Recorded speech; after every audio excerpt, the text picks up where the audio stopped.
If the gentleman would yield back. Please. It didn't stop after Mr. Barton made his apology, which seemed sincere. After that, Michelle Bachmann, our colleague, says to the BP president about $20 billion escrow fund, she says, if it was the head of BP, if I was the head of BP, I would let the signal get out there. We're not going to be chumps, and we're not going to be fleeced. And they shouldn't be. We shouldn't have to be fleeced and make chumps to have to pay for the perpetual unemployment and all the rest.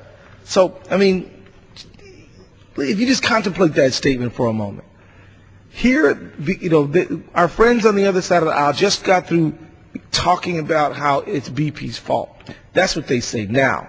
Right after the fund that was developed by the president to make sure that victims of this, both economic and physical and others, had a basis of compensation, the Republican caucus's initial gut reaction, which is I think their most sincere reaction, is to say that it's a shakedown, is to say we're not going to be chumps, is to say that BP shouldn't have to pay unemployment.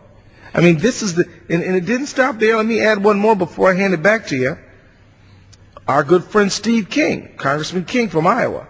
I think Joe Barton was spot on when he called it a shakedown.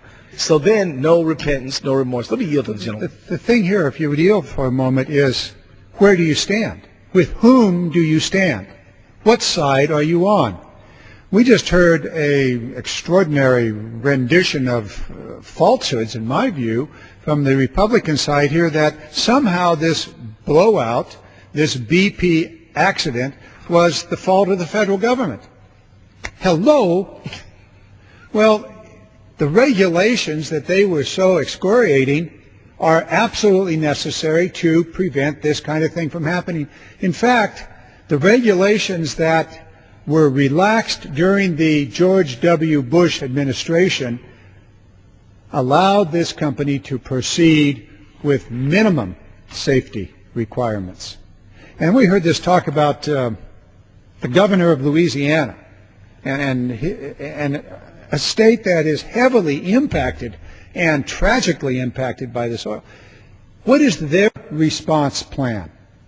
Pointing fingers at the federal government, which the governor is doing, and at the same time, what is the response plan for Louisiana? It's virtually non-existent.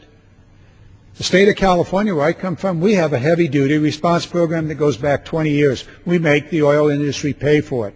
Does Louisiana have such a program? No, they don't. But they're willing to point a finger. Well, let's take a look. What is this? Well, if the gentleman yield back,